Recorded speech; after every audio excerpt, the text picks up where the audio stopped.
In the beginning, God the Creator formed the heavens and the earth. He also formed man, both male and female, in his own image, sharing with them the gift of life. God also formed the Garden of Eden for his creation, Adam and Eve.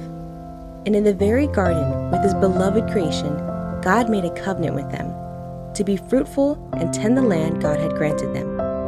But most importantly, to not eat from the tree of knowledge of good and evil, which would cause God's precious creation to die. But within Adam and Eve's hearts grew greed and ignorance and evil desires. They were deceived by God's enemy Satan and let go of God's command. This led to sin entering to the hearts of all mankind, which greatly increased over time, until every thought of man was only wicked all the time. With a heart full of pain, God looked upon his corrupted creation and knew he had to separate himself, for his creation was no longer in the good and holy image of the Creator. Like a father separated from his children, God felt grief and lament.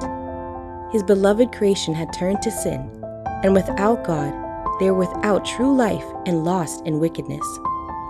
Yet, his heart was moved when he found one, Noah, who was righteous in God's eyes. He chose Noah to warn the people of the coming flood and to build an ark as a refuge.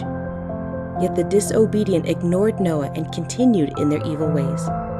In the end, only Noah and his family heeded God and escaped. Several generations later, and God selected Abraham.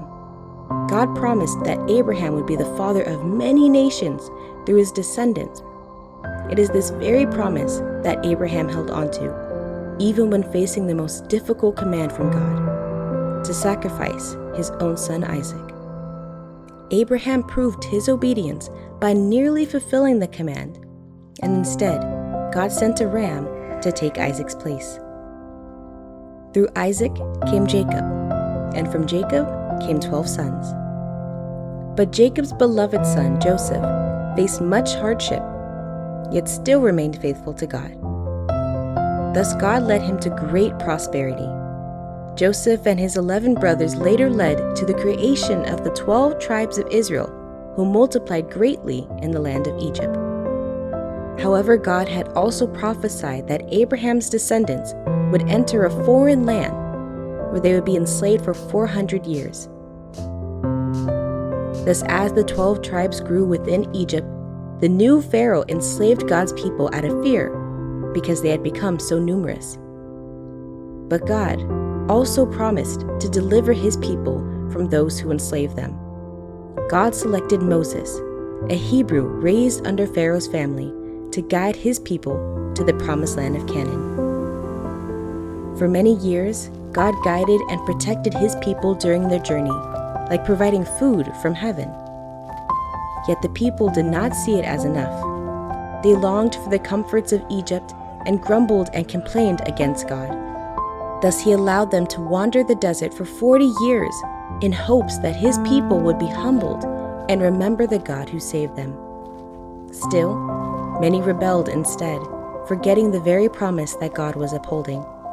As a result, the first generation never saw the promised land, and the second generation, led by Joshua and Caleb, entered into Canaan.